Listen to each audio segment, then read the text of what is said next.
So hello everyone. तो यहाँ पे हम लोग जेई मेन का एक मॉक टेस्ट करेंगे।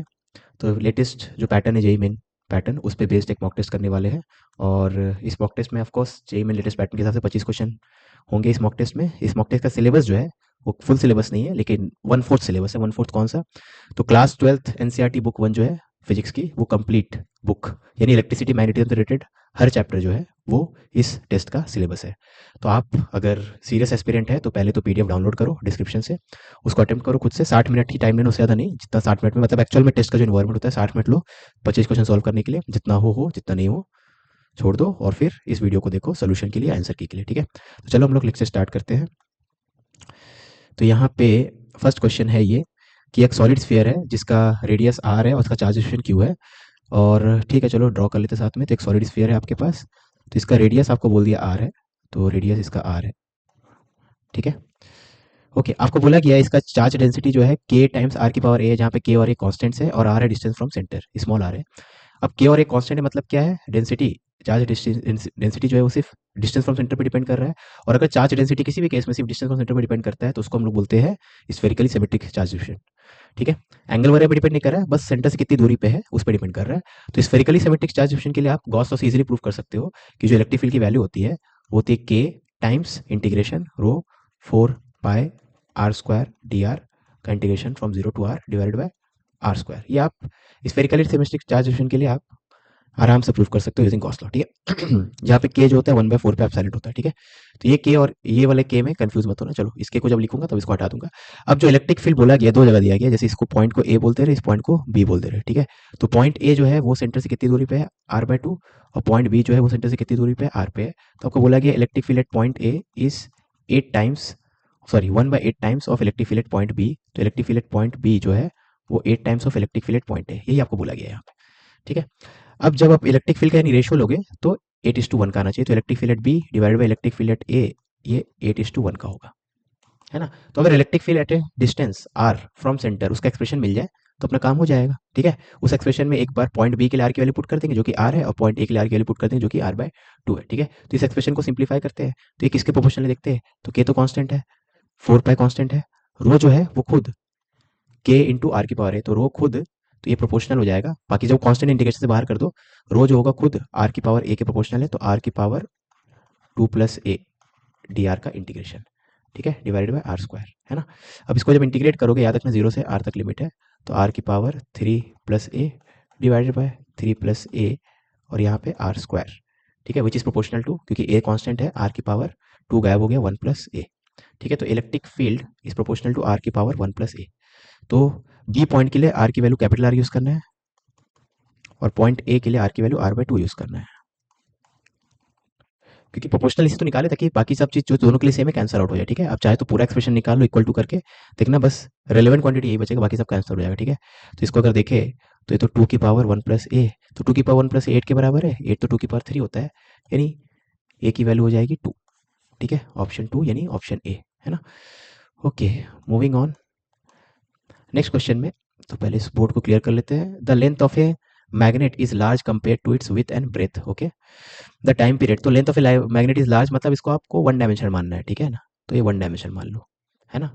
लेंथ ही आपको, मतलब आप देखोगे तो सिर्फ लेंथ दिखेगा, ब्रेथ और हाइट को आप नेग्लेक्ट कर सकते हो। ठीक है, the time period of it oscillation in a vibration magnetometer is 2 second. अब मुझे नहीं पता एक्चुअली में सच में डिटेल में कि वाइब्रेशन मैग्नेटोमीटर क्या होता है। ठीक है, लेकिन तब भी हम लोग क्वेश्चन को ट्राई करेंगे, हो जाना चाहिए। The magnet is cut along its length into 3 equal parts, तो इसको 3 पार्ट में अलॉन्ग इट्स लेंथ, मतलब यहाँ से 3 इक्वल पार्ट में बांट दिया गया। तो अगर ओरिजिनल मैग्नेट का मास 3m मान लेते हैं और लेंथ 3l मान लेते हैं, तो इसको 3 भाग में बांटा गया, और इंडिविजुअल भाग का मास और लेंथ m और l। ठीक है, 3 इक्वल भाग में बांटेंगे तो मास भी 1/3 1/3 1/3, लेंथ भी 1/3 1/3। आपको m और l लेना है तो फिर यहाँ m/3 l/3 जो लेने लो, फैक्टर पे डिपेंड नहीं करेगा आंसर। ठीक है, this parts are then place together on each other with their poles. ठीक है, तो यहाँ पे काम करते हैं, तो ये नॉर्थ है मान लो, ये साउथ है। ठीक है, इस मैग्नेट का, तो ये नॉर्थ या साउथ का, ऐसे 3 मैग्नेट रख दिए। तो 3 मैग्नेट रखने के बाद, तो आप अगर मैग्नेटिक स्ट्रेंथ देखोगे तो इसका अगर पोल स्ट्रेंथ m है, ठीक है, पोल स्ट्रेंथ को मैं m से डिनोट करूंगा तो m और मास में आप कंफ्यूज हो जाओगे।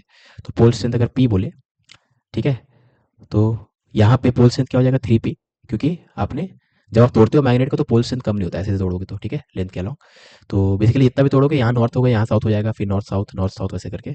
तो जो भी है ये चीज़ मिल के आपको 3, टोटल मास तो 3m हो जाएगा, लेंथ एल हो गया, तीनों को जोड़ दिया आप ऐसा करके, आपके पास 3 रॉड है ना, तीनों को जोड़ दिया लेंथ वाइज, है ना, मतलब लेंथ बाय लेंथ नहीं, ऐसे करके जोड़े, तो ऐसे ऐसे ऐसे करके तीनों को जोड़ दिया अच्छे से, ठीक है। तो ऐसा ही दिखेगा। और पोल का स्ट्रेंथ क्या हो जाएगा, 3p। ठीक है, तो यहाँ पे पोल का स्ट्रेंथ, जैसे नॉर्थ पोल का स्ट्रेंथ p था, तो यहाँ पे नॉर्थ पोल का स्ट्रेंथ 3p हो जाएगा, है ना। मेरा पॉइंट क्या है, अब मैं पोल का स्ट्रेंथ का क्यों वो रेलिवेंट क्यों इस क्वेश्चन में, तो आपको पता होना चाहिए कि जो टाइम पीरियड होता है ऐसे क्वेश्चन में, आपको पता है कि जो स्मॉल ऑसिलेशन का टाइम पीरियड होता है मैग्नेट वाले केस में, वो होता है moment of inertia divided by magnetic moment. ठीक है, मोमेंट ऑफ इनर्शिया ऊपर में आता है डिवाइडेड बाय मैग्नेटिक मोमेंट, है ना। तो ये होता है आपका टाइम पीरियड, जितना ज़्यादा मोमेंट ऑफ इनर्शिया उतना ज़्यादा टाइम पीरियड, जितना ज़्यादा मैग्नेटिक मोमेंट उतना कम, और मैग्नेटिक फील्ड भी आता है, उसको मैं लिख नहीं रहा हूँ। ठीक है, अब प्रोपोर्शनल की बात करते हैं, इसलिए मैंने मैग्नेटिक फील्ड लिखा नहीं, क्यों, क्योंकि हम लोग मान रहे हैं कि इस वाले केस को, जब आपने आपने मैग्नेट को तोड़ा नहीं था, तब वो मैग्नेट जिस फील्ड में ऑसिलेट कर रहा था, मैग्नेट को तोड़ने के बाद भी आप उसी एक्सटर्नल फील्ड में ऑसिलेट करने के रखे हो, तो बी दोनों केस में सेम है। तो बस मोमेंट ऑफ इनर्शिया चेंज हो रहा है और एम चेंज हो रहा है। ठीक है, ओके, तो time period moment of inertia divided by magnetic moment, M क्या है, मैग्नेटिक मोमेंट, तो एम और एम में कंफ्यूज ना हो, तो मैं एक काम करता हूँ, इसको मैग्नेटिक मोमेंट को मैं म्यू से लिखूंगा, ठीक है, जैसे एस सी में म्यू है ना, तो म्यू से लिख रहा हूँ। म्यू क्या है, मैग्नेटिक मोमेंट। ओके, तो दोनों केस का मोमेंट ऑफ इनर्शिया को रेशियो लो, म्यू का रेशियो लो। ठीक है, तो टाइम पीरियड फर्स्ट केस का और सेकंड केस का, फर्स्ट केस इसको बोल रहा हूँ, सेकंड केस इसको बोल रहा हूँ, ठीक है, वही इसको, है ना। तो ये हो जाएगा I1/I2 इंटू म्यू2/म्यू1, क्योंकि म्यू के तो इन्वर्स क्वेश्चन था ना, और स्क्वायर रूट भी है, ठीक है। अब फर्स्ट केस का मोमेंट ऑफ इनर्शिया आप लिखोगे, तो मोमेंट ऑफ इनर्शिया होता है ml²/12। ठीक है, सेंटर ऑफ मास से कुछ नहीं बोला गया, तो सेंटर ऑफ मास को रोटेशनल एक्सिस मान लो, उसके अबाउट रोटेट कर रहा होगा, तो ml²/12, तो ml²/12। सेकंड केस का ml²/12, मास तो वही है, 3m है, तो ml²/12। ठीक है, सेकंड केस का magnetic dipole moment, magnetic dipole moment क्या होता है, मैग्नेटिक डायपोल मोमेंट होता है pole strength multiplied by length. ठीक है, क्योंकि यहाँ जितना नॉर्थ पोल का स्ट्रेंथ होगा, यहाँ उतना ही साउथ पोल का स्ट्रेंथ होगा। ठीक है, basically length times pole strength, तो पोल स्ट्रेंथ यहाँ 3p है, लेंथ l है, तो 3p इंटू एल, है ना। और यहाँ पे कितना हो जाएगा, p इंटू 3l, क्योंकि यहाँ पे पोल स्ट्रेंथ क्या है, p, और लेंथ ऑफ द मैग्नेट है 3l, p इंटू 3l। ठीक है, आपको अगर ये कंफ्यूजन लग रहा है, तो आप ऐसा समझ लो, ये पॉजिटिव चार्ज है, ये नेगेटिव चार्ज है। तो जैसे डायपोल के आप पोल डायपोल के लिए आप मैग्नेटिक मोमेंट निकालते, डायपोल मोमेंट निकालते हो, वैसे ही यहाँ पे मैग्नेटिक मोमेंट निकाला जाएगा। ठीक है, तो ये तो कैंसिल हो जाएगा, आप देख सकते हो, ये दोनों कैंसिल हो गया, और ये बच जाएगा आपका 3ml² का ना 9, तो √9 मतलब 3। तो T1/T2 3 है, यानी T2 की वैल्यू T1/3।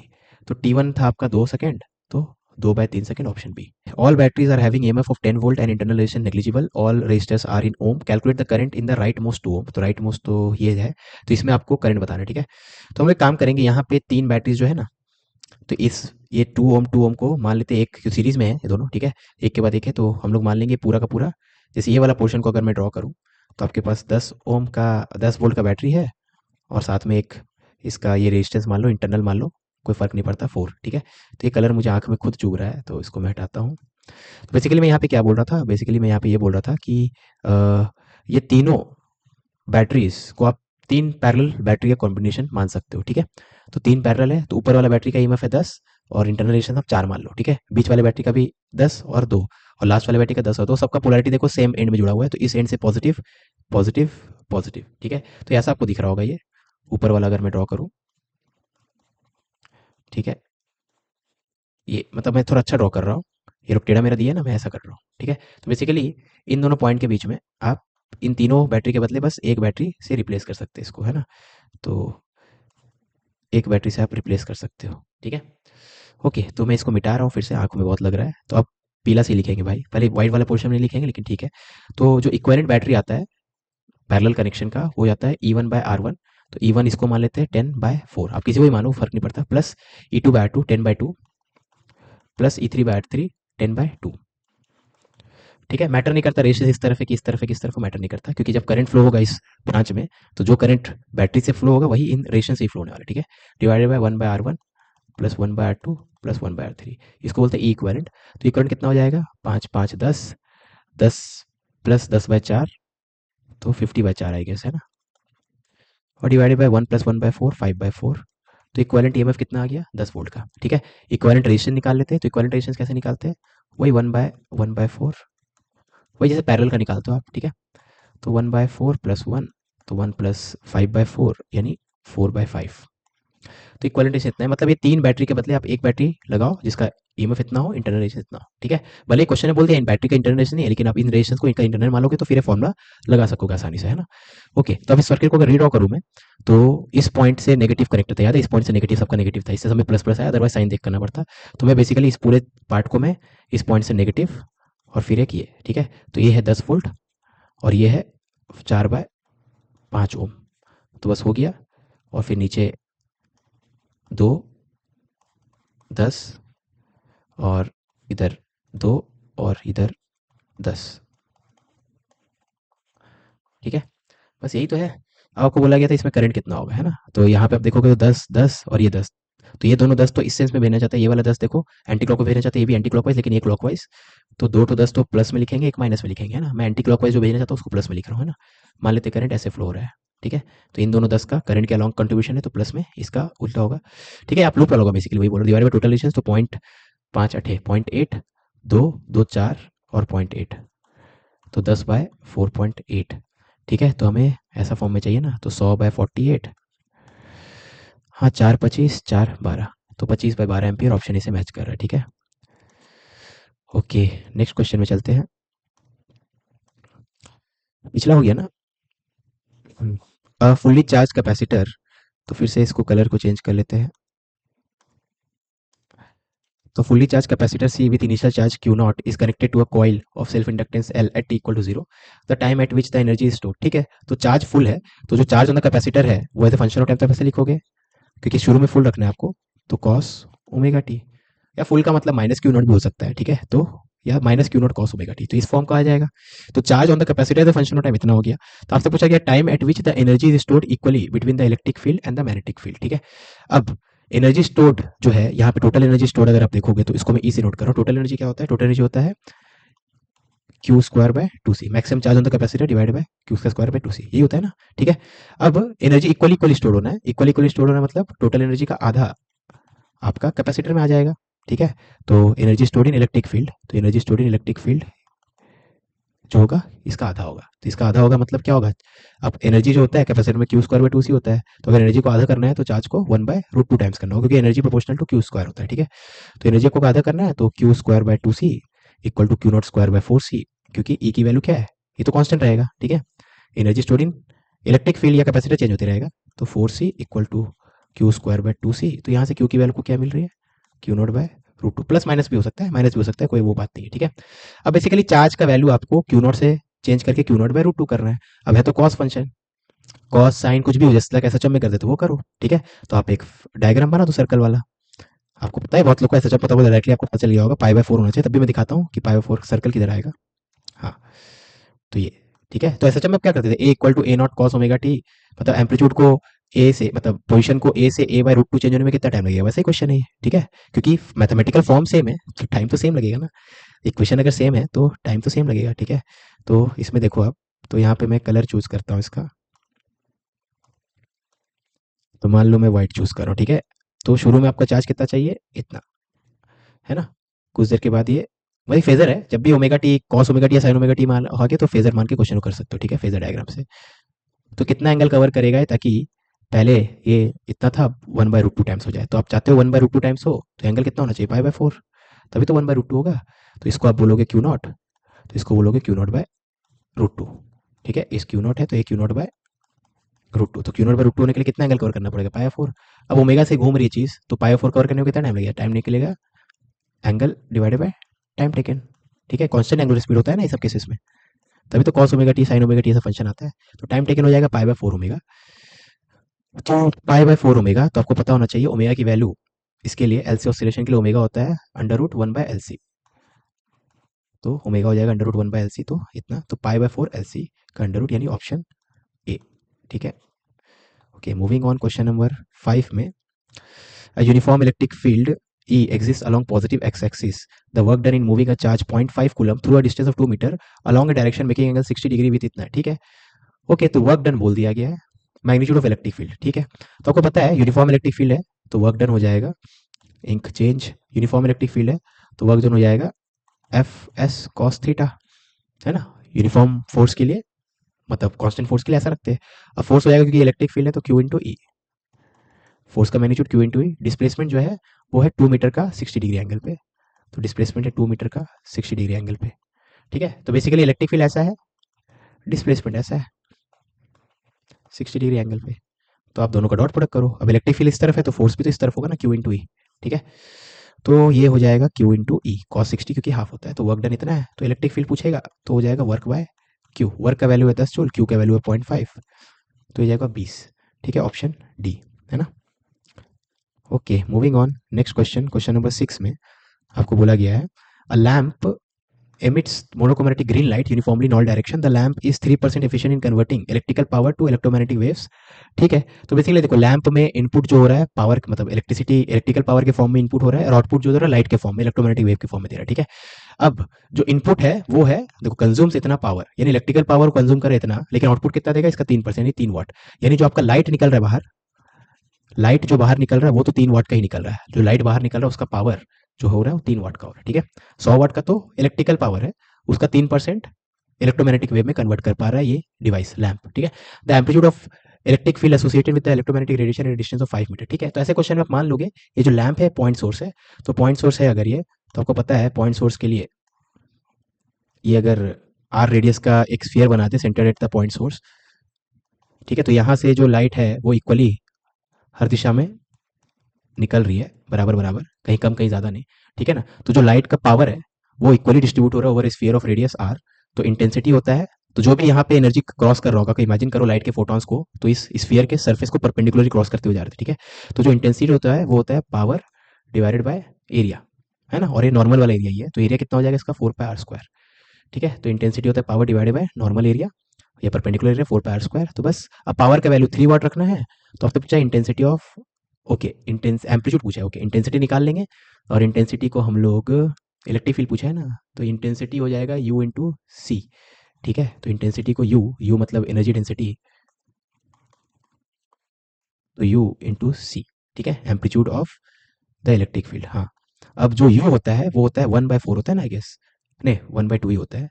तो हाँ, टोटल एनर्जी डेंसिटी में आपका जैसे इलेक्ट्रोमैग्नेटिक वेव में टोटल एनर्जी डेंसिटी कितना होता है, half E E not square, इसी को आप मैग्नेटिक फील्ड के टर्म्स में लिख सकते हो, तो एवरेज एनर्जी डेंसिटी इतना होता है। ठीक है, तो एवरेज एनर्जी डेंसिटी इंटू ई भाई यू इंटू सी आई हो गया इक्वल टू P/4πr²। यहाँ से ई नॉट मिल जाएगा आपको, तो चलो सॉल्व करते हैं। तो पहले एक्सप्रेशन निकाल लेते हैं, तो ई नॉट की value P to P divided by E naught C 4π E naught C into r², इसका स्क्वायर रूट। ठीक है, अब खाली डेटा पुट करना है, तो पावर था 3, ऐसा यूनिट पुट करते हैं, 4π हो जाएगा 9 इंटू 10⁹9। ठीक है, 1/4π इतना हो गया इंटू सी हो गया 3 इंटू 10⁸8 इंटू r², डिस्टेंस था 5 मीटर तो उसका स्क्वायर 25। ठीक है, तो यहाँ पे 3 3 कट गया, ये इसको काट देगा, है ना, तो 6/√5 2.2, तो 6 डिवाइडेड बाय 2.2, ये 2.72 वाला नियरेस्ट ऑप्शन यहाँ पे बी। अब 7th में the tuning circuit of a radio receiver has a resistance of 50 ohm, inductor इतना है, वेरिएबल कैपेसिटर है। ठीक है, कहानी दे दिया है, 1 megahertz radio wave produces a potential difference. ठीक है, ठीक है, value of capacitor to produce resonance. अब बेसिकली आपको इतना नहीं सोचना है, रेजोनेंस बोल दिया ना, तो रेजोनेंस का मतलब आपका, रेजोनेंस का मतलब क्या हो जाएगा, omega square equal to 1/LC, और ओमेगा होता है 2πf इक्वल टू 1/LC। तो आपसे पूछा क्या है सी की वैल्यू, तो सी हो जाएगा 1/4π² ठीक है, अब बस हमें वैल्यू पुट करते हैं, 1/4 पाई स्क्वायर को तो मैं 10 मानूंगा, f² फ्रीक्वेंसी आपको दिया गया था 1 मेगाहर्ट्ज, यानी 10⁶, उसका स्क्वायर करेंगे तो 10⁻12 इंटू एल, एल आपका इंडक्टेंस जो कि है 10 मिली हेनरी, यानी 10⁻2 हेनरी। ठीक है, तो ये हो जाएगा आपका सी, है ना, तो ये हो गया, मुझे दिख रहा है 10⁻10 10⁻11, तो 1/4 इंटू 10⁻11, जिसको 10⁻12 डिवाइडेड बाय 10/4 लिख सकते हैं, जो कि हो जाएगा 2.5 पिको फैरड। तो 2.5 पिको फैरड मतलब ऑप्शन ए। ठीक है, मूविंग ऑन, क्वेश्चन नंबर 8 में a cylindrical solid of length L and radius A is having varying resistivity, तो रेजिस्टिविटी यहाँ पे यूनिफॉर्म नहीं वेरी कर रहा है विथ एक्स, और दे दिया dependence where P not rho not is a positive constant and X is measure from the left hand, ठीक है। तो जितना दूर जाएंगे उतना ज़्यादा इसका रेजिस्टिविटी बढ़ते जा रहा है। The cell shown in the figure is having potential EMF V and negligible internal resistance, the electric field as a function of x, ठीक है। तो electric field as a function of X पूछा है, तो हम लोग क्या करेंगे, पहले इसका रेजिस्टेंस निकालेंगे, रेजिस्टेंस निकालेंगे तो V बाय R करके करंट निकाल लेंगे, क्योंकि इसका जो भी रेजिस्टेंस होगा उस रेजिस्टेंस का क्रॉस कितना पोटेंशियल है V है ना, तो V बार करके करंट निकालेंगे, वो करंट पता चल जाएगा तो फिर मुझे electric field as a function of x पता चल जाएगा, ठीक है। तो ये मेरा प्लान है। तो हम लोग क्या करेंगे, पहले इसका रेजिस्टेंस निकालेंगे, तो रेजिस्टेंस क्या, स्मॉल पार्ट का रेजिस्टेंस निकालेंगे, तो आपको पता है स्मॉल पार्ट का रेजिस्टेंस होता है रो एल बाय उसका क्रॉस सेक्शन एरिया, है ना। इसमें आप कोई भी स्मॉल पार्ट ले लोगे, तो मैं यहीं पे दिखाता हूँ, एक्स से लेके एक्स प्लस डी एक्स के बीच में आप एक स्मॉल पार्ट ले लोगे, तो स्मॉल पार्ट का क्रॉस सेक्शन एरिया तो सेम ही है, क्योंकि सिलेंडर है तो हर जगह क्रॉस सेक्शन एरिया सेम रहेगा, ठीक है। तो रेजिस्टिविटी जो भी यहाँ पे रेजिस्टिविटी की वैल्यू होगी इंटू इसका लेंथ है D x divided by cross section area A, ठीक है। तो इसको इंटीग्रेट करेंगे तो आपको आर मिल जाएगा, तो इसको बस इंटीग्रेट करना है हमें। अब रो जो है कांस्टेंट आता है तो रो बाहर आता है, रो एल बाय ए हो जाता है, जो आपको पता है यूनिफॉर्म क्रॉस सेक्शन एरिया और यूनिफॉर्म रो वाले सब्सटेंस के लिए रो एल बाय होता है। यहाँ पे रो नॉट एक्स है, तो रो के बदले रो नॉट एक्स लिखेंगे, हो जाएगा rho not by A, zero से एल तक, ठीक है। X equal to zero left hand, X equal to L right hand, तो हो जाएगा एल स्क्वायर बाय टू, ठीक है। तो ये आपका हो गया rho naught L square by two A आपका रेजिस्टेंस। अब करंट हो जाता है वी बाय आर, वी की वैल्यू वी है तो वी बाय आर करेंगे तो V rho naught L square by two A, ठीक है। करंट मिल गया। अब आपको पूछा गया इलेक्ट्रिक फील्ड, ठीक है। अब करंट को हम लोग अगर जे निकालना है तो करंट बाय एरिया कर दो, तो करंट बाय एरिया कर देंगे तो जे हो जाएगा, और जे क्या होता है सिग्मा इंटू ई, और सिग्मा क्या होता है वन बाय रो, तो जे होता है ई बाय रो, तो ई बाय रो हो गया two V by rho square square, और रो क्या है, रो है रो नॉट एक्स, रो के बदले रो नॉट एक्स लिख दो, तो रो नॉट कैंसल, तो ई हो गया आपका two V X divided by L square. बस अलग अलग फॉर्म में कन्वर्ट करते जा रहे हैं, पहले आर निकाल लिए, उससे आई निकाल लिए, आई से जे निकाल लिए, J equal to sigma into ई होता है, ओम्स लगा दिए, और सिग्मा होता है वन बाय रो, तो उससे आपको ई मिल गया two V X by L square, two V X by L square यानी ऑप्शन ए, ठीक है। नाइन्थ क्वेश्चन में आपको बोला गया है a plane electromagnetic wave in a non-magnetic dielectric medium is given by this with distance being in meter and time in second, the dielectric constant, ठीक है। तो हम लोग क्या करेंगे, ऐसे क्वेश्चन में आप पहले इसका स्पीड निकालो, तो स्पीड ऑफ वेव होता है कोफिशिएंट ऑफ वही ओमेगा बाय के, कोफिशिएंट ऑफ ओमेगा क्या होता है टी का कोफिशिएंट, टी का कोफिशिएंट कितना है यहाँ पे 50 डिवाइडेड बाय के होता है एक्स का कोफिशिएंट 4 इंटू 10 की पावर -7, ठीक है। तो इसको अगर सिंप्लीफाई करें तो 5/4 इंटू 10 की पावर 8 मीटर पर सेकेंड, ये होगी आपका वी। अब रिफ्रैक्टिव इंडेक्स होता है सी बाय वी, तो सी है आपका ये डायरेक्टली वी को हम लोग हाँ ठीक है चलो वो कर लेते हैं, तो हम लोग डायरेक्टली कर लेते हैं, मतलब ऐसे भी कर सकते हैं, ऐसे मैं कर रहा हूँ, लेकिन आप उल्टा करने तो करो, C divided by mu R E R, ठीक है। ये हो गया 5/4 इंटू 10 की पावर 8। अब सी क्या होता है, सी के बदले 3 इंटू 10 की पावर 8 लिखो, तो सी को इधर भेज दो, 3 इंटू 10 की पावर 8 लिख के, तो ये हो जाएगा 5/12, ठीक है। अब नॉन मैग्नेटिक मटेरियल बोला है, मतलब म्यू आर की वैल्यू 1 है, नॉन मैग्नेटिक मटेरियल मतलब उसका रिलेटिव परमेबिलिटी क्या है, 0 है, मतलब वैक्यूम में जितना मैग्नेटिक फील्ड होगा उस मटेरियल के अंदर उतना ही होगा, उसका कोई मैग्नेटिक प्रॉपर्टी नहीं है, तो म्यू आर की वैल्यू 1 है, तो ये 1 है। आपसे ई आर पूछा है तो ई आर हो जाएगा 12/5 का स्क्वायर, तो 12/5 2.4, 2.4 का स्क्वायर मतलब 5.8 के आसपास, यानी ऑप्शन बी, ठीक है। क्वेश्चन नंबर 10 में आपको बोला गया है figure shows two capacitor connected in series and connected by battery, figure 2 shows the variation of potential as one moves from left to right, हाँ तो ऐसी वाला क्वेश्चन है फ्रॉम ब्रांच, ठीक है। तो ए से बी जाते वक्त C1 और C2, मतलब ए से बी जाते वक्त basically as a function of location potential आपको दे दिया है, ठीक है। तो आपको एक ग्राफ देख के क्या पता करना है, देखो पोटेंशियल कांस्टेंट कब रहेगा, जब हम लोग, जैसे मैं एक कलर चूज कर लेता हूँ, जब आप यहाँ से यहाँ जा रहे होगे तब पोटेंशियल कांस्टेंट रहेगा, ठीक है। क्योंकि पोटेंशियल कब चेंज होगा, या तो रेजिस्टर आएगा या कैपेसिटर आएगा, यहाँ से यहाँ तक ना रेजिस्टर आया ना कैपेसिटर आया, तो इससे पोटेंशियल कांस्टेंट है, उस पॉइंट से कांस्टेंट वैल्यू को ये लोग जीरो बोले ग्राफ में, है ना। जब सी को क्रॉस करोगे तो पोटेंशियल जंप होगा, ठीक है। तो पोटेंशियल सी को क्रॉस करने पर जंप है ना, इस जंप का नाम मैं V1 रख रहा हूँ, ठीक है। फिर आप चलते रहोगे पोटेंशियल कांस्टेंट कांस्टेंट कांस्टेंट, यहाँ से यहाँ चलोगे तो कांस्टेंट, तो फिर आपको पोटेंशियल देखो कांस्टेंट मिल रहा है, दिख रहा है ना, पोटेंशियल देखो कांस्टेंट है फिर से। फिर जब यहाँ पहुंचोगे फिर C2 को जंप करोगे तो फिर से पोटेंशियल, जब भी कैपेसिटर रेजिस्टर इंडक्टर कुछ आता है बैटरी तो पोटेंशियल चेंज होता है, तो फिर पोटेंशियल जंप करेगा, चेंज होगा अचानक से, ठीक है। इसको मैं बोल रहा हूँ V2। तो C1 को क्रॉस किए तो पोटेंशियल डिफरेंस, C1 को क्रॉस करने पे इतना पोटेंशियल डिफरेंस हमें मिला, C2 क्रॉस करने, अब ग्राफ से क्या दिख रहा है, ग्राफ से दिख रहा है from graph we can see that V2 is greater than V1। अब Q is equal to CV होता है, तो V क्या होता है Q बाय C। अब क्योंकि दोनों सीरीज में तो क्यू तो सेम रहेगा ना, इसलिए क्यू टू क्यू वन में नहीं लिखा, आपको लिखना है तो लिख दो क्यू टू क्यू वन लिख दो, क्योंकि सीरीज में लेकिन दोनों कैंसिल, तो कैंसिल होंगे तो अब दोनों पॉजिटिव है तो इनइक्वालिटी का साइन चेंज नहीं होगा, तो C one greater than C two, option C. ठीक है, इसको यहाँ भी रख सकते हैं, ज़्यादा ठीक है ना। ओके, अब इसको आगे बढ़ते हैं नेक्स्ट। तो क्वेश्चन नंबर 11 में आपको बोला गया है the coercivity of a small magnet where the ferromagnet gets demagnetise is इतना। तो कोर्सिटिविटी मतलब क्या, एच की वैल्यू। ठीक है, अगर आपको याद हो तो जो आपका हिस्टेरिसिस कर्व होता था, यहाँ पे बी होता था, यहाँ पे एच होता था।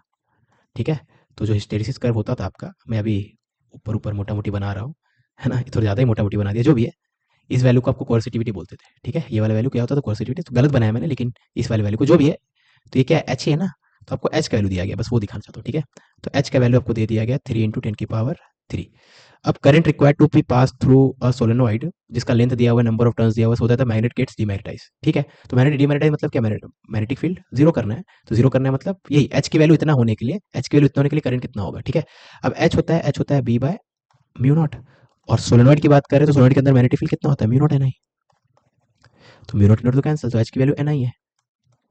तो आपसे पूछा है करंट, तो पहले एन निकाल लेते हैं, तो एन होता है number of turns per unit length, तो नंबर ऑफ टर्न्स है 100 और लेंथ कितना है 0.1 मीटर, तो number of turns per unit length कितना है 1000, तो एन की value 1000 into I equal to 3000, यानी आई की वैल्यू क्या हो जाएगी 3, सब चीज़ ऐसा यूनिट में मतलब 3 एम्पियर होगा, यानी ऑप्शन सी। ठीक है, नेक्स्ट क्वेश्चन में, क्वेश्चन नंबर 12 में आपको बोला गया है in an LCR circuit as shown below both switches are open initially, no switch S one is closed and S2 is kept open. तो S1 को क्लोज किया, तो शुरू में तो दोनों ओपन था, कुछ हुआ नहीं, S1 को क्लोज कर दिया, S2 ओपन ही है, तो ठीक है, यानी इंडक्टर को रोल नहीं है। नो, ठीक है, Q is the charge in the on the capacitor and tau is the capacitive time constant which are the following. ठीक है, तो इंडक्टर का रोल ही नहीं है, देख लो ऑप्शन में भी। ठीक है, ये खाली चार्जिंग ऑफ ए कैपेसिटर है ना, आरसी सर्किट का। यहाँ पे आरसी मतलब रेजिस्टेंस कनेक्टेड है सीरीज में कैपेसिटर, क्योंकि ये क्लोज है मतलब ये ऑन है सर्किट, ये वाला है ना, इसका कोई लेना देना, एल का कोई लेना देना नहीं है इस क्वेश्चन में। ठीक है, बस कंफ्यूज करने के लिए डाला गया है। तो आपको बोला गया work done battery is half of the energy dissipated, तो आपको लग रहा होगा कि हाँ ये शायद सही हो, लेकिन एक्चुअली वर्क डन बैटरी जो होता है वो double of heat dissipated in the register होता है, लेकिन वो हमेशा के लिए नहीं होता है, किसी भी टाइम इंटरवल के लिए, वो बस जीरो से इन्फिनिटी के लिए होता है ना। Total work done by the battery will be equal to total heat dissipated in the resistance का डबल, या total energy total potential energy developed in the capacitor का डबल। ठीक है, जीरो से टी इक्वल टू जीरो से लेकर T equal to infinity के बीच में होता है, किसी भी दो टाइम मतलब किसी भी टाइम पीरियड के लिए नहीं होता है वो। ठीक है, तो जो भी है, तो हाफ लिखा गया, डबल होता तब भी हम लोग सोचते हैं, ये तो गलत है ऑब्वियसली। ओके, टी टाइम पे इतना चार्ज होगा, तो charge is the function of time, क्या होता है, अनचार्ज कैपेसिटर के लिए चार्ज होता है फंक्शन ऑफ टाइम में मैक्सिमम चार्ज 1 माइनस ई की power minus T by are C. अब जो टी की वैल्यू टाउ, इसी को तो टाउ बोलते हैं, तो ये सी वी 1 माइनस ई की power minus T by tau. ठीक है, अब टी की वैल्यू अगर 2 टाउ है, टी की वैल्यू 2 टाउ यहाँ लिख दे, तो टी इक्वल टू 2 टाउ पे, T equal to sorry T equal to 2 tau पे, क्या कर रहा हूँ मैं, तो टी इक्वल टू 2 टाउ पे ये हो जाएगा सी वी 1 माइनस ई की पावर माइनस 2, यानी चार्ज की value T equal to 2 tau पे इतना होना चाहिए। ठीक है, यानी ऑप्शन सी मैच कर रहा है। बी गलत है, बी कैसे, टाउ की वैल्यू आप टी के लिए टाउ पुट करोगे तो 1 माइनस 1 बाई हो जाएगा, तो यहाँ पे 1 माइनस 1 बाई तो हाफ नहीं होता है ना, 1 माइनस 1 बाई आपका हाफ नहीं होता है। ठीक है, वैसे टी इक्वल टू टॉप वाला ऑप्शन सही है, तो ये सही होगा, ये तो गलत हो जाएगा क्योंकि हम लोग का ई की पावर माइनस 2 आया है। ठीक है, तो ऑप्शन सी यहाँ पे सही है। ठीक है, 13 में गैल्वेनोमीटर है, जो आपको बोल दिया गया 50 ओम रेजिस्टेंस का है, उसके 25 डिवीजन है, करंट इतना फ्लो हो रहा है to give deflection of one, give a deflection of 1 division होना चाहिए, 1 पर डिवीजन क्या होता है, तो give a deflection of 1 division. ठीक है, give a deflection of 1 division है ना, या ऑफ यूनिट डिवीजन। ठीक है, ठीक है, to convert this galvanometer into a voltmeter having range, range मतलब मैक्सिमम हो गया, रेंज मतलब क्या, मैक्सिमम, तो मैक्सिमम पोटेंशियल जो कि मेजर किया जा सकता है इस वोल्टमीटर द्वारा 25 है। अब मैक्सिमम पोटेंशियल कब आएगा, जब मैक्सिमम करंट फ्लो रहा होगा। ठीक है, तो कितना रेजिस्टेंस में कनेक्ट करना होगा। ठीक है, तो maximum current into total resistance equal to इतना होना चाहिए। ठीक है, अब मैक्सिमम करंट तो यहाँ से निकाल देंगे कैसे, आपको पता है 1 डिवीजन का डिफ्लेक्शन के लिए इतना करंट चाहिए, अब टोटल डिवीजन कितने हैं उसमें 25, तो मैक्सिमम करंट मतलब 25 डिवीजन का डिफ्लेक्शन होगा, क्योंकि उससे ज़्यादा डिफ्लेक्शन पॉसिबल नहीं है इस गैल्वेनोमीटर में, 25 डिफ्लेक्शन है ना।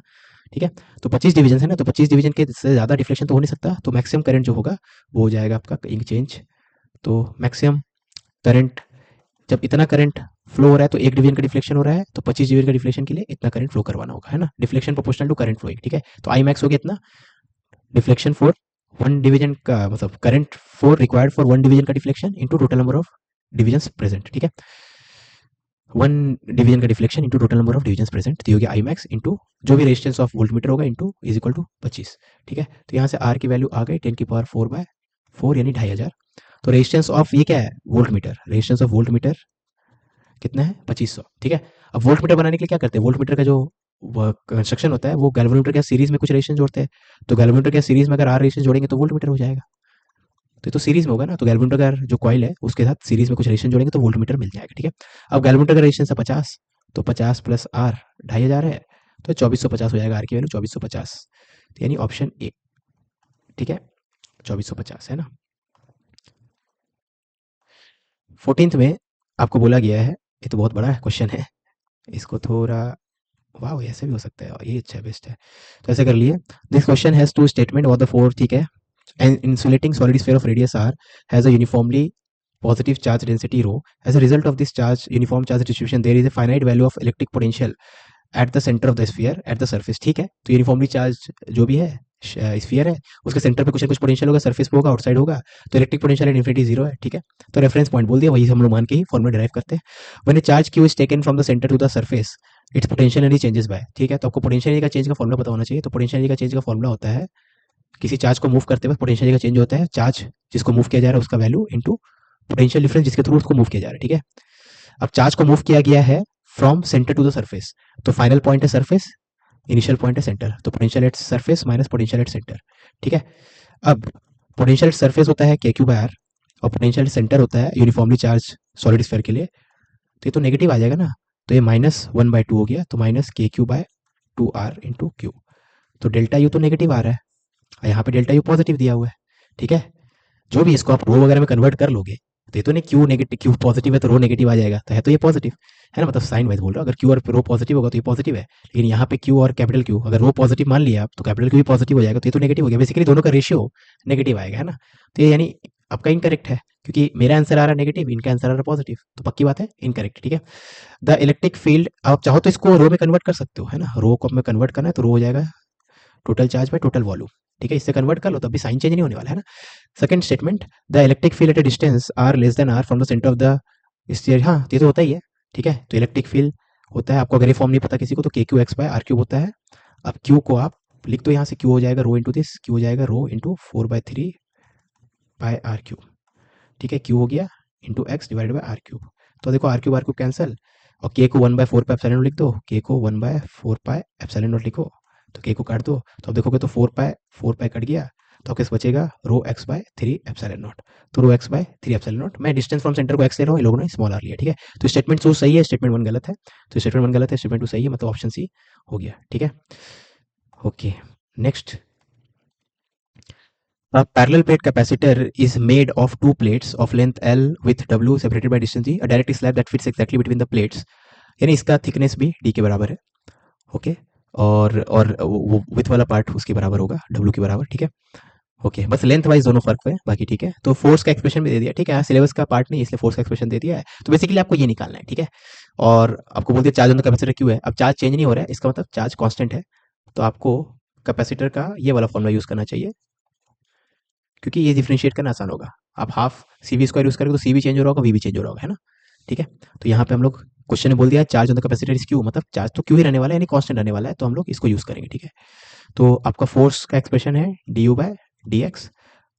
अब क्यू तो कांस्टेंट रहने वाला है, क्यू को बाहर ले लो, तो d by d x of c 1/c, तो सी का फंक्शन है तो सी के रिस्पेक्ट में डिफरेंशिएट करो, तो चेन रूल लगा के सी को भी डिफरेंशिएट करना होगा। ठीक है, बेसिकली आपको एक्स के रिस्पेक्ट में डिफरेंशिएट करना था यू को, लेकिन यू सी पे डिपेंड करता तो पहले सी के रिस्पेक्ट पे कर लिए, फिर सी को एक्स के रिस्पेक्ट, चेन रूल, है ना। तो ये -1/c², तो मैं -1 साइन लिख नहीं रहा हूँ क्योंकि हमें बस मैग्नीट्यूड चाहिए, into D c by d x. ठीक है, तो q²/2c² into D C by D x, ये आपका फोर्स का एक्सप्रेशन आ गया, है ना।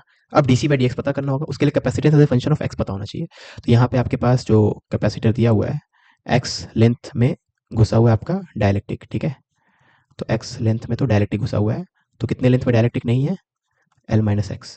ठीक है, तो चलो अब सॉल्व करते हैं इसको। तो ये तो जैसे ये वाला प्लेट जो है कैपेसिटर का, ये प्लेट और ये प्लेट,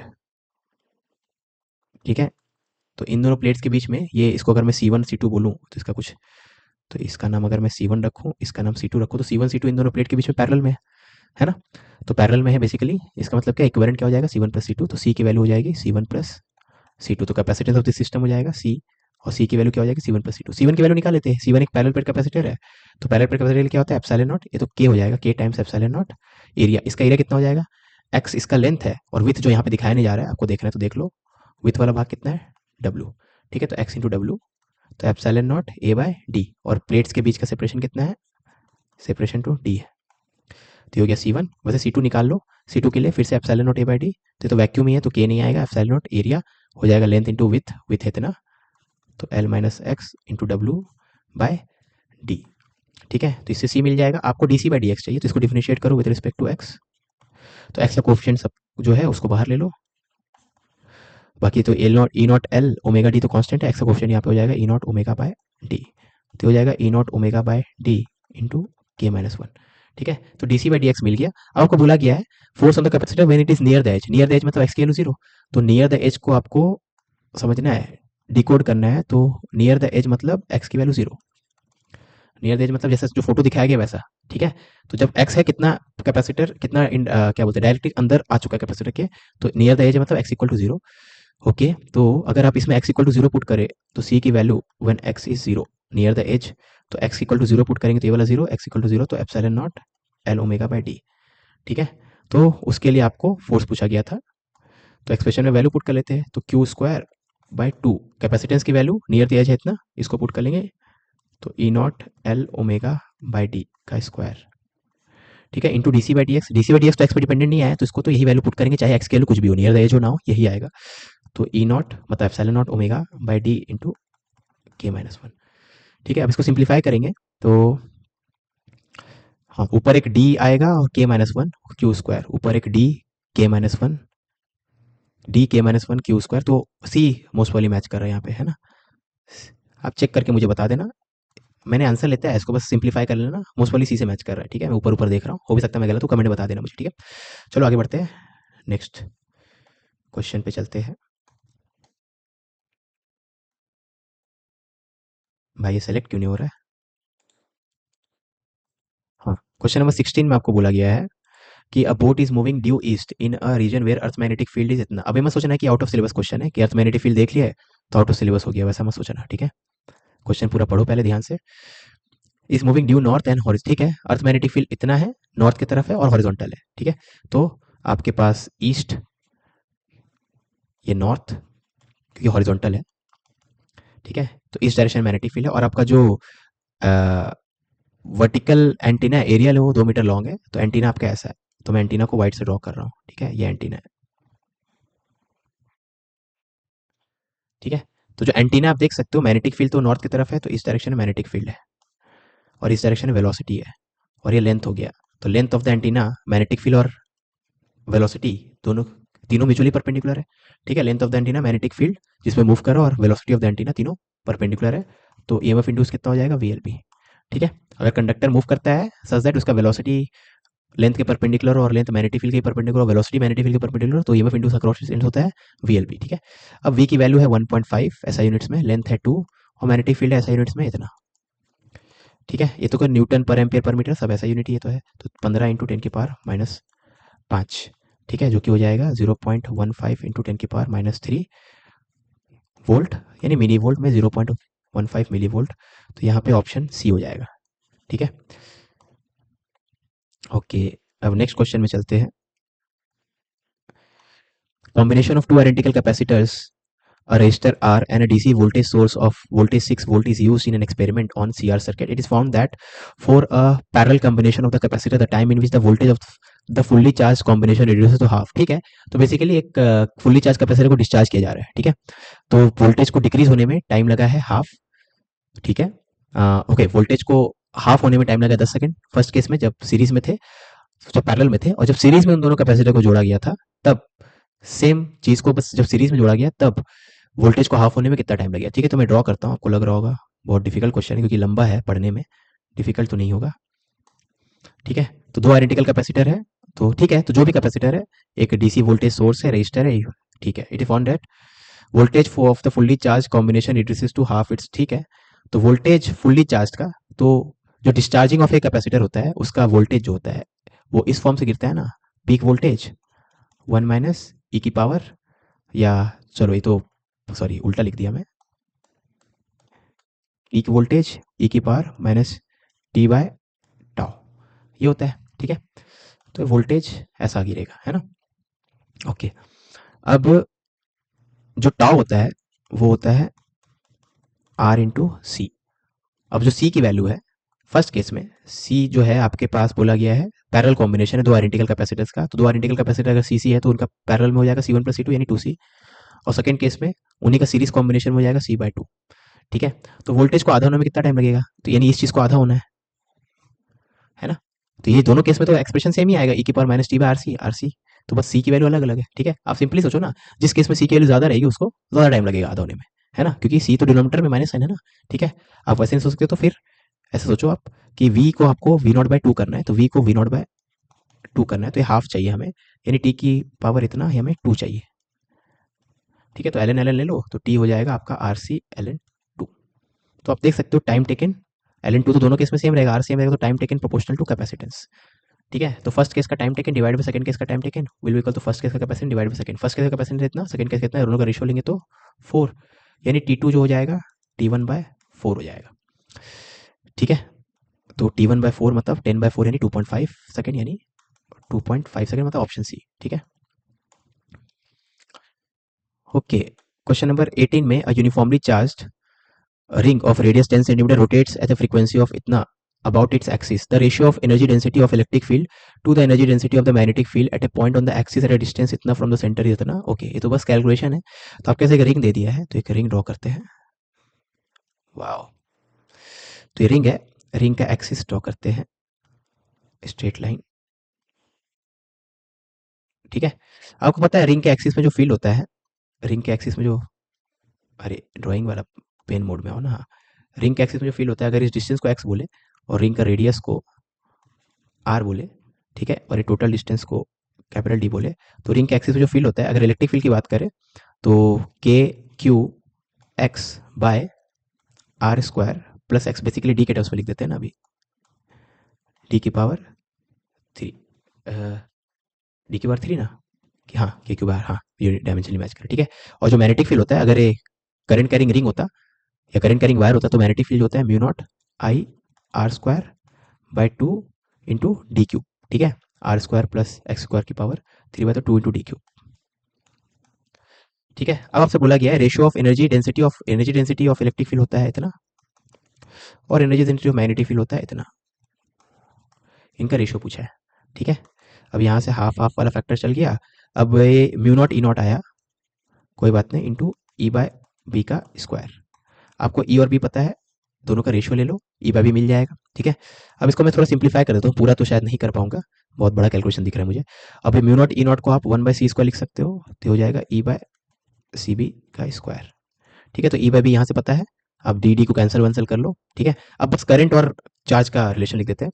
अब ये चार्ज रिंग है, रोटेट हो रहा है फ्रीक्वेंसी एफ से, तो रोटेटिंग रिंग के लिए जो करंट होता है वो क्या होता है, charge on the ring into frequency of revolution. ठीक है, और फ्रीक्वेंसी ऑफ रेवोल्यूशन कितना है, 10 की पावर 4 रेवोल्यूशन पर सेकेंड। हाँ, तो ये 10 की पावर 4 से मल्टीप्लाई कर दो। ठीक है, तो आई हो जाएगा 10 की पावर 4 इंटू क्यू।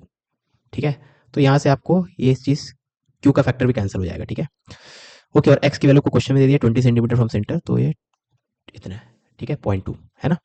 बस अब ये रेडियस की वैल्यू भी आपको दे दिया है 0.1, ये सब पुट करो, यहाँ लिखो, आ जाएगा आंसर। ठीक है, अब आपको यहाँ पे फिर से म्यू नॉट और के में 1/4 आएगा, तो के को मैं 1/4 लिखूँ। ठीक है, तो फिर से म्यू नॉट ई नॉट आएगा, तो उसको आप सी स्क्वायर लिख देना, तो सी का वैल्यू पुट मत करना, मोस्ट वैल्यू कैंसिल हो जाएगा। ठीक है, तो कैलकुलेट करो, अभी जो भी चीज़ आएगी इसको आप 9.1 इंटू 10 की पावर ए से इक्वेट करोगे तो ए की वैल्यू मिल जाएगी। मैं कैलकुलेशन नहीं कर रहा हूँ, ओके, मैं बाद में कमेंट में बता दूंगा, या आप में से कोई मुझे बता देना, मैं तो नहीं बताऊंगा, आप में से कोई मुझे बता देना, इतना ज़्यादा कैलकुलेशन इसमें तरीका यही रहेगा। ठीक है, बस कैलकुलेशन है, कुछ सोचना नहीं है इसमें। ठीक है, ओके, नेक्स्ट क्वेश्चन में चलते हैं। और रेक्टेंगुलर, ओके मैंने क्वेश्चन स्किप किया क्या, यूनिफॉर्मली चार्ज रिंग वाला हो गया ना। A rectangle, a square and circular and elliptical loop all in x y plane are moving out of uniform magnetic field with constant velocity, velocity x के along है, the magnetic field जो है वो Z के along है। ठीक है, तो एक्स वाई प्लेन के परपेंडिकुलर होता है जेड बेसिकली, तो यहाँ पे यूनिफॉर्म मैग्नेटिक फील्ड मान लो आप। ठीक है, ऐसे यूनिफॉर्म मैग्नेटिक फील्ड मान लो, और चाहे पॉजिटिव एक्स मानो नेगेटिव एक्स मानो, उससे फर्क नहीं पड़ेगा इस क्वेश्चन में। तो नेगेटिव जेड बोल दिया, ठीक है, मैंने नेगेटिव जेड ही ड्रॉ किया हो, तो ये एक्स एक्सिस, ये वाई एक्सिस, पॉजिटिव जेड आपके तरफ, नेगेटिव जेड आपसे दूर, ठीक है। ओके, तो विल नॉट रिमेन कांस्टेंट, तो इंड्यूस ईएमएफ किसमें कांस्टेंट नहीं रहेगा, ठीक है भाई। तो अगर यहाँ पे यूनिफॉर्म मैग्नेटिक फील्ड है, ठीक है, यूनिफॉर्म मैग्नेटिक फील्ड में आप कुछ मतलब यूनिफॉर्म मैग्नेटिक फील्ड मैंने ड्रॉ नहीं किया अच्छे से, लेकिन अगर यूनिफॉर्म मैग्नेटिक फील्ड है, उससे आप किसी लूप को बाहर निकाल रहे हो, है ना, तो मैं बस बाउंड्री ड्रॉ कर देता हूँ। ये यूनिफॉर्म मैग्नेटिक फील्ड का बाउंड्री है, एक लाइन ड्रॉ कर दिया, ठीक है। यहाँ पे इस तरफ जो है बी आपका यूनिफॉर्म है ना, यहाँ पे बी जो है यूनिफॉर्म है, और यहाँ पे बी इस तरफ क्या, इस लाइन के इस तरफ जीरो है, ठीक है। तो आउट ऑफ द फील्ड निकाल रहे हैं कांस्टेंट वेलोसिटी, वेलोसिटी जो है आई कैप, मतलब इस लाइन के परपेंडिकुलर है ना। तो जब रेक्टेंगुलर लूप बाहर निकल रहा होगा, तो चलो ये आपका रेक्टेंगुलर लूप है, ठीक है। तो जब ये बाहर निकल रहा होगा, तो इसका एरिया किस रेट से, जो एरिया बाहर निकल रहा है उसका निकलने का रेट तो सेम है, ठीक है, क्योंकि इसका लेंथ जो है परपेंडिकुलर या पैरेलल टू दिस लाइन, तो ये वाला पोर्शन जो है, इसका रेट ऑफ चेंज ऑफ, जैसे याद हो आप मैग्नेटिक फ्लक्स निकालोगे, पूरा क्वेश्चन करना है तो बेसिकली यही है कि कुछ टाइम के बाद इसको देखोगे तो इतना बाहर निकल चुका है मान लो, ठीक है। तो फ्लक्स तो इतने पार्ट के थ्रू होगा ना, तो ये डिस्टेंस को आप एक्स बोलोगे, तो फ्लक्स क्या लिखोगे, फ्लक्स लिखोगे B into L into X. अब rate of change of flux हो जाएगा आपका वी एल बी, है ना। या आप इसको डायरेक्टली वी एल बी से कर सकते हो, मिल तो गया, तो length into v l b, जो भी लेंथ यहाँ पे दिख रहा है इंटू वी, ठीक है। तो इसका मतलब क्या है, तो अगर मैं इस पूरे को मिटाऊं, तो यहाँ पे देखो रेक्टेंगल चाहे कितना ही पोर्शन रेक्टेंगल घुस जाए, तो अभी इतना घुसा हुआ है, कुछ देर के बाद और ज़्यादा पोर्शन आ जाए, ऐसा दिखेगा रेक्टेंगल, मान लो मैं इसको समझाऊं कैसे, दूसरा कलर ले लेता हूँ, है ना। तो रेक्टेंगल कुछ देर के बाद ऐसा दिख रहा है, अभी भी जो लेंथ जस्ट बाहर निकल रहा है अभी मैग्नेटिक फील्ड के, वो उसका लेंथ कितना एल ही है ना। पॉइंट क्या है, रेक्टेंगल कितना ही बाहर निकल जाए, कितना भी बाहर निकल जाए, ये वाला पोर्शन जो उसको क्रॉस कर रहा होगा मैग्नेटिक फील्ड के जस्ट बाहर निकल रहा होगा हमेशा, वो हमेशा एल लेंथ का ही होगा, ठीक है।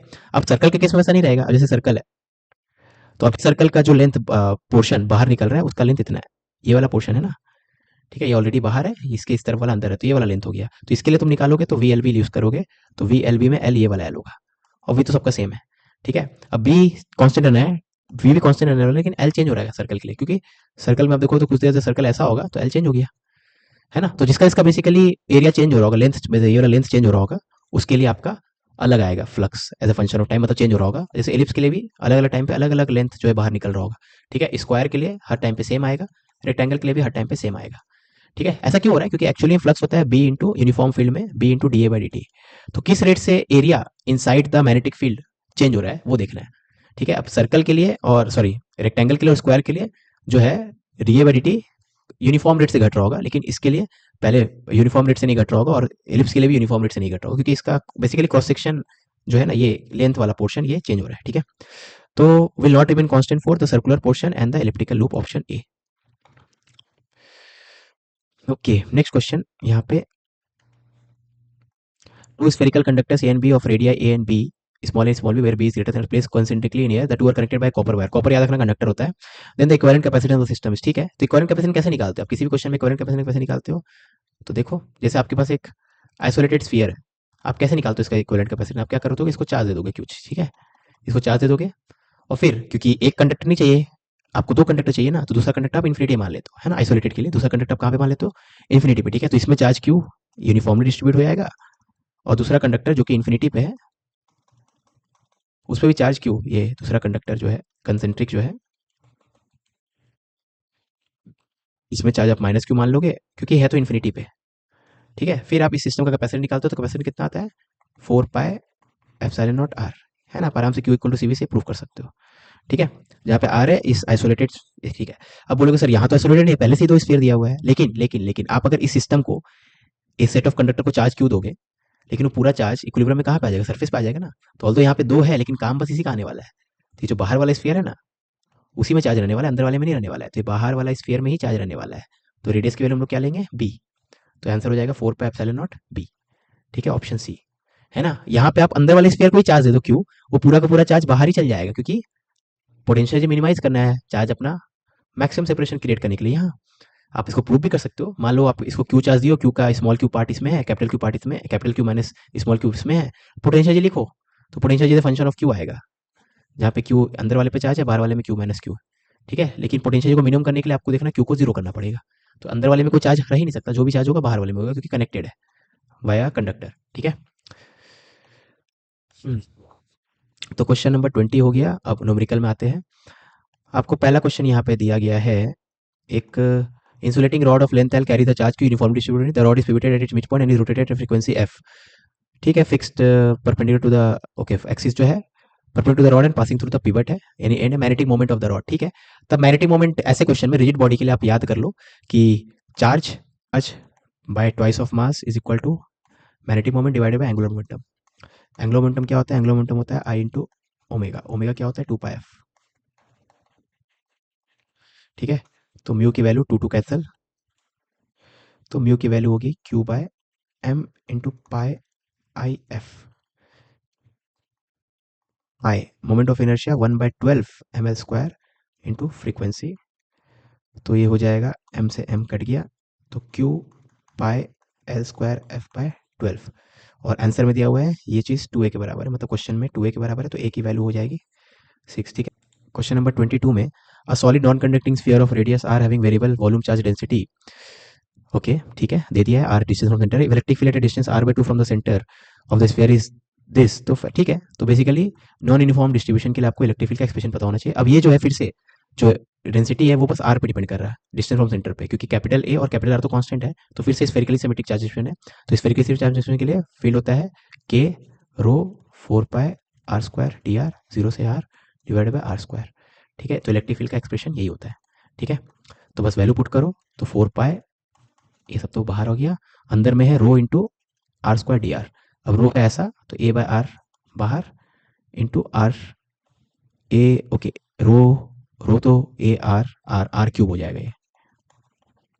ठीक है, रो जो है उसमें खुद आर है, ये आर जो इंटीग्रेशन वाला आर है, लिमिट वाला आर है, रो जो है वो ए बाय आर, तो ए बाय आर को बाहर लिख दिया क्योंकि कांस्टेंट है, और एक आर रो का आ गया, तो रो का आर और यहाँ से r² था ही, तो आर क्यूब डी आर। ठीक है, 0 से आर, तो ये हो जाएगा के तो 1/4 पे एप्सिलॉन होता है, तो 1/ε0 r² a by r into r की पावर 4/4, तो स्मॉल आर की पावर 4/4, यानी a/4 epsilon not are into r²। तो इलेक्ट्रिक फील्ड का एक्सप्रेशन आ गया इतना। अब electric field at distance r/2, तो इसमें r/2 अगर पुट करेंगे तो electric field at distance r/2 इतना हो जाएगा, वो बोला दिया है क्वेश्चन में 2r/ε0 ऐसा यूनिट में। ठीक है, तो बस आप मैच कर लो। तो आपसे बोला गया a/16 की वैल्यू क्या होगी, तो मेरे हिसाब से k था 1/4 पे एप्सिलॉन ना, तो मैं पाई क्यों लिख दिया हो यहाँ पे, हाँ पाई नहीं है। ठीक है, तो पाई एप्सिलॉन नॉट कैंसिल, मैं यहीं पे कैलकुलेशन कर रहा हूँ, थोड़ा गंदा दिखेगा, आर आर आर कैंसिल, तो ये हो गया a/4 इस तरफ, तो a की वैल्यू हो जाएगी 8। ठीक है, ओके, ये a/16 था ना, वैल्यू ऑफ a/16, अबे क्या कर दिया मैंने, फिर से लेस देन कैलकुलेशन एरर कुछ हुआ होगा, तो ये दिया हुआ है 2r/ε0। ठीक है, a r² by 4 capital r, 4 capital r. ठीक है, तो देखो एप्सिलॉन नॉट कैंसिल, सही है, ओके, 4 भी तो है, 4 को मैंने मिस किया था, तो ए आर, दो दूनी 4 चौके 16, a/16 है यहाँ पे, r² कैंसिल। ठीक है, तो a/16 इक्वल टू 2 है, a/16 इक्वल टू 2, हमें a/16 ही पूछा, तो आंसर क्या हो जाएगा 2। ठीक है, कैलकुलेशन चेक कर लेना, बहुत आसान था, कोई वो नहीं है। 23 में कंसिडर, पेन आ जा यार, हाँ, consider a non conducting disc of radius r mass m which has a charge q uniformly distributed, the disc is rotating about its axis with angular speed omega, magnetic moment फिर से वही जो question number 21 था वैसा ही हो गया है, तो charge by twice of mass equal to magnetic moment by angular momentum. ठीक है, और रिजिड बॉडी के लिए एंगुलर मोमेंटम क्या होता है? आई ओमेगा, है ना। तो बस, तो आपको बोला गया है मैग्नेटिक मोमेंट किसके फॉर्म का होगा, तो मैग्नेटिक मोमेंट हो जाएगा Q I omega by 2m। अब इसका वैल्यू पुट करो, क्यू को q, moment of inertia disc का रोटेटिंग अबाउट इट्स एक्सिस क्या हो जाएगा, mr²/2, तो mr²/2। ठीक है, आई ओमेगा बाय 2m, तो m से m कैंसिल, तो हो गया Q omega r²/4, Q omega r²/4, और ये चीज़ बोला गया क्वेश्चन के हिसाब से क्यू ओमेगा r²/n के बराबर है, तो कंपेयर करने से n की वैल्यू 4 हो जाएगी। ठीक है, इसका आंसर 4।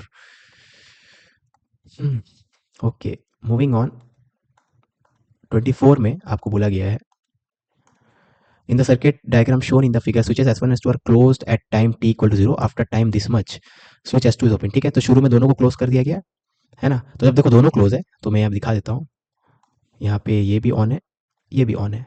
तो जब ये ऑन होगा तो पूरा का पूरा करंट ऐसे चला जाएगा, है ना, इसको बाईपास करेगा, मतलब शॉर्ट सर्किट है ना ये। ठीक है, अगर दो पॉइंट के बीच में एक रेजिस्टेंस है और एक जीरो रेजिस्टेंस वाला पाथ है, एक रेजिस्टेंस वाला पाथ है, एक जीरो रेजिस्टेंस वाला पाथ है, तो पूरा पूरा करंट जीरो रेजिस्टेंस वाला पाथ की तरफ चल जाएगा, तो इसका कोई रोल नहीं है। ठीक है, तो इतने समय तक तो इसका कोई रोल नहीं, इसको आप काट के हटा सकते हो, है ना। सर्किट है, बस सर्किट का रेजिस्टेंस को पूछेगा तो 10 ओम बोलेंगे, है ना। और इस समय के बाद आपने S1 को S2 को ओपन कर दिया, मतलब ये वाला पोर्शन चला गया, फिर इसका रोल आ गया। ठीक है, सर्किट का रेजिस्टेंस अचानक से 10 ओम से चेंज होकर 50 ओम हो जाएगा इस मोमेंट के बाद से। ठीक है, तो इस मोमेंट के पहले 10 ओम है रेजिस्टेंस, इस मोमेंट के बाद से 50 ओम है, क्योंकि 40 में करंट जाने लगेगा, क्योंकि ये वाला पार्ट को आपने हटा दिया। ठीक है, तो current in the circuit at time this is equal to इतना, तो find the value of current. ठीक है, फिर से कैलकुलेशन है, थोड़ा बहुत थिंकिंग है, मतलब डिफरेंशियल इक्वेशन है, थिंकिंग भी क्या है, तो ठीक है। तो यहाँ पे पहले आप देखोगे इतने समय तक, तो पहले तो सर्किट कुछ ऐसा है, 100 वोल्ट का है ये, है ना। और यहाँ से पूरा का पूरा करंट इसको क्रॉस करके 10 ओम को क्रॉस करके ही जाएगा ना। ठीक है, 1 हेनरी 10 ओम, है ना। तो टी इक्वल टू जीरो से जो करंट बढ़ेगा, तो करंट हो जाएगा, current is equal to maximum peak current क्या हो सकता है, वी बाय आर 10, है ना, 1 माइनस ई की पावर, वही वी बाय आर करते हैं, 1 माइनस ई की power minus t r by l, t r by l, r की वैल्यू है इतना इतना, तो इतना। ठीक है, ये हो गया करंट। अब करंट की वैल्यू इस टाइम पे, इस टाइम का मैं कुछ नाम रख देता हूँ, क्योंकि दोनों तरफ सेम ही टाइम है, तो इसको अगर मैं टी नॉट बोलूँ तो ये वाला टाइम क्या हो जाएगा, 2 T0। ठीक है, ये वाला टाइम को क्या बोलेंगे, 2 T0, तो ये T0 है, ये वाला टाइम क्या है, ये वाला टाइम है 2 T0। ठीक है, तो T0 टाइम पे हम लोग बोल दिया था कि सर्किट का रेजिस्टेंस 10 से 40 हो गया था ना, T0 का वैल्यू वही है। ठीक है, अब इस मोमेंट के जस्ट पहले अगर करंट निकालेंगे तो ऑलमोस्ट इतना ही रहेगा, है ना, बस T0 यहाँ पुट कर दो। ठीक है, तो इसका वैल्यू पुट ही कर लेते हैं ना, तो 1 माइनस ई की पावर T0 की वैल्यू है इतना 0.1 ln2 by T0 t r by l, t r by l, l की वैल्यू 1 है ना, और ओके T0 इंटू 10 है, मेरे को अपना राइटिंग समझ में आ रहा है, 10 T0 है। ठीक है, तो 10 टाइम्स दिस करेंगे तो ln2 आ जाएगा, तो करंट की वैल्यू हो जाएगी 1 माइनस, ये कितना हो जाएगा, ln2 1 माइनस 1 बाय ई की पावर ln2, यानी हाफ, तो करंट कितना आ गया, 5 एम्पियर। ठीक है, तो यानी इस मोमेंट पे जब सर्किट को ओपन किया जा रहा है, या ओपन करने के जस्ट पहले बोलोगे तो करंट इसमें कितना था, 5 एम्पियर। अब याद रखना इसमें करंट 5 एम्पियर है, मतलब इसमें 5 एम्पियर है।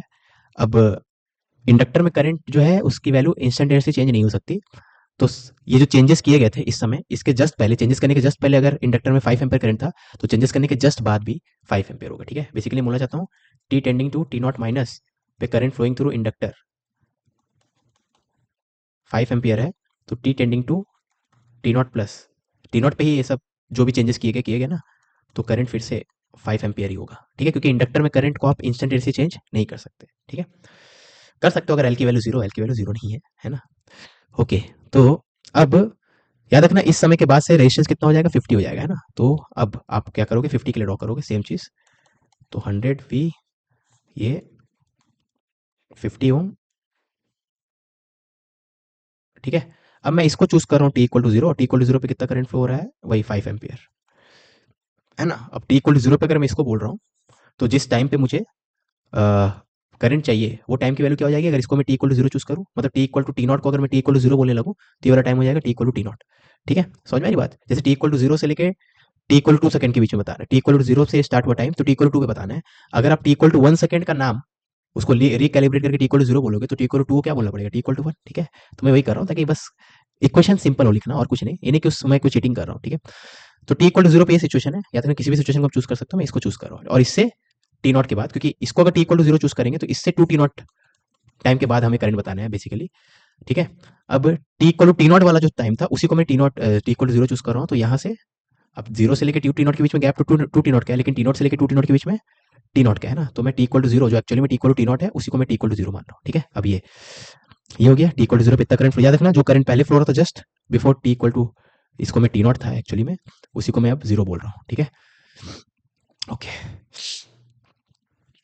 अब यहाँ पे किसी भी जनरल टाइम पे आप लिखोगे तो आपको लूप लॉ लगाना पड़ेगा, तो लूप लॉ लगाओगे यहाँ पे, तो करंट किसी भी टाइम पे आप आई मान लो, तो आप लिखोगे लूप लॉ, तो 100 इक्वल टू एल, एल की वैल्यू तो 1 है, 1 Henry L D i by d T plus I R 50 आई।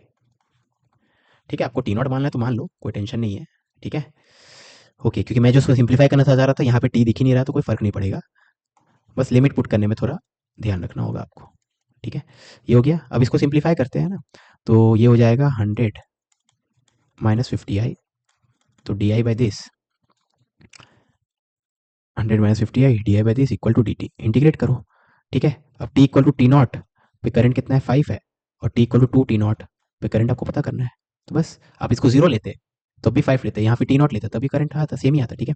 अब इसको इंटीग्रेट करें तो ये हो जाएगा ln 100 minus 50i bye 100 minus 250, ठीक है, माइनस 50 इंटू 2 टी नॉट और टी नॉट के बीच का डिफरेंस टी नॉट, ठीक है। वही आप जीरो और टी नॉट लिखते हैं तो डायरेक्ट तब भी टी नॉट ही आता ना, ठीक है, वही मैं बोल रहा था। एनीवेज, तो ये आ गया। अब यहाँ पे मुझे जगह बनाना पड़ेगा, तो मैं यहाँ इसको रब करता हूँ और थोड़ा जगह बन गया। अब इसको वापस लाते हैं, ठीक है। तो ये हो जाएगा ln 100 minus 50i divided by minus 150 equal to minus 50 t naught, ठीक है, जो कि हो जाएगा ln 50 by 150 i by 3 minus, या चलो इसको ब्रैकेट को खोल देते हैं ना, ठीक है, सेलेक्ट करके इसको गायब कर लेते हैं। ओके, सेलेक्ट नहीं हो सकता क्या? अबे ओके, सेलेक्ट नहीं हो सकता, मुझे नहीं पता था। तो चलो मिटाते इसको, पूरा मिटाना पड़ेगा। ओके, अब यहाँ पे वैल्यूज पुट करना है बस हमें। ओह,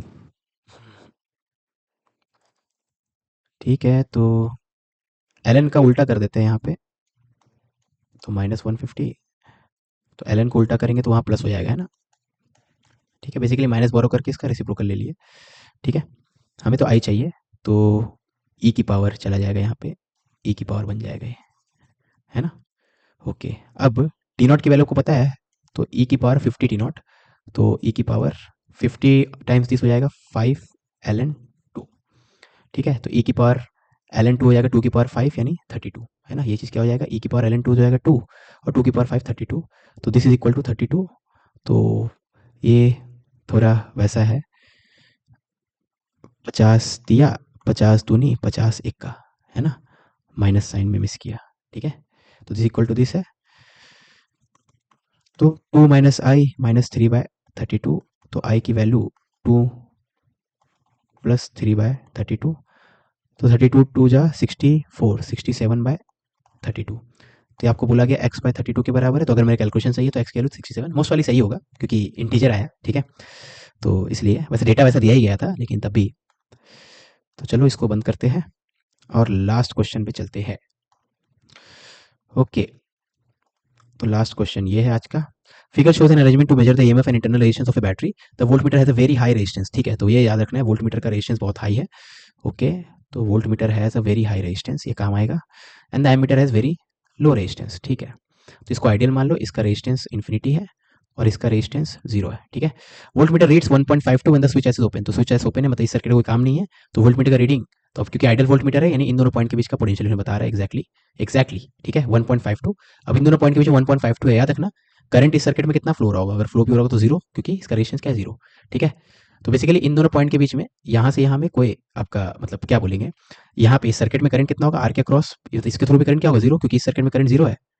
बेसिकली आप सोच लो यहाँ पे ओपन सर्किट है, रेजिस्टेंस इनफाइनाइट है ना, ये तो ओपन है ही, ये भी ओपन है, ठीक है। तो करंट फ्लो ही नहीं हो रहा है, तो इन दोनों पॉइंट के बीच में कोई करंट फ्लो नहीं हो रहा है, तो इन दोनों पॉइंट के बीच का पोटेंशियल डिफरेंस वही हो जाएगा जो इसका ईएमएफ है। तो इन दोनों पॉइंट के बीच का पोटेंशियल डिफरेंस 1.52 है, मतलब ईएमएफ की वैल्यू 1.52 वोल्ट पता चल गया पहला लाइन से, ठीक है। When the switch is close, तो स्विच को क्लोज किए, तो इसको स्विच को क्लोज करने का पूरा करंट तो फ्लो होने लगेगा, तो स्विच को क्लोज किए तो नीचे में जो एमीटर के थ्रू करंट फ्लो होने लगा, ठीक है। तो अब एमीटर के थ्रू कितना करंट फ्लो हो रहा है, 1 एम्पियर, क्वेश्चन ने बोल दिया है, मैंने बोल रहा हूँ, और ईएमएफ आपने याद रखना, एक बार पता कर लिया इतना है तो इतना ही रहेगा, ठीक है। और आर की वैल्यू पूछी गई है, ठीक है। अब सेकंड केस में जो रीडिंग ऑफ वोल्ट मीटर है 1.45, याद रखना वोल्ट मीटर इन दोनों पॉइंट के बीच में कनेक्टेड है, यानी इन दोनों पॉइंट के बीच में 1.45 का पोटेंशियल डिफरेंस है ना, यानी इन दोनों पॉइंट के बीच में पोटेंशियल डिफरेंस 1.45 का है, यानी टर्मिनल पोटेंशियल डिफरेंस। अब टर्मिनल पोटेंशियल कितना होता है, E minus I R, battery के लिए टर्मिनल, ये तो बैटरी है ना, बैटरी का ये ईएमएफ वाला पोर्शन, इंटरनल रेजिस्टेंस, तो टर्मिनल पोटेंशियल डिफरेंस मतलब एंड्स के अक्रॉस, एंड्स के अक्रॉस तो यही होता है ना। तो ईएमएफ की वैल्यू आपको पता है, करंट आपको पता है, करंट कितना है 1 ampere into internal resistance equal to 1.45, तो आर की वैल्यू हो जाएगी 0.07 ओम, ठीक है, आपसे पूछा गया मिली में हो जाएगा 70 मिली ओम, तो आंसर हो जाएगा 70। ठीक है, होप आपको लेक्चर समझ में आया होगा। जो भी समझ में नहीं आया कमेंट में बताना, कहीं कोई गलती हो गई हो तो कमेंट में बताना ताकि बाकी लोग को पता चल जाए। ठीक है, चलो मिलते हैं नेक्स्ट लेक्चर में। अब नेक्स्ट टेस्ट जो होगा बुक 2 के ऊपर रहेगा, एनसीईआरटी 12th बुक 2, और उसके बाद फुल सिलेबस टेस्ट स्टार्ट। ठीक है, 7 फुल सिलेबस टेस्ट लेंगे हम लोग, है ना। चलो मिलते हैं नेक्स्ट लेक्चर में।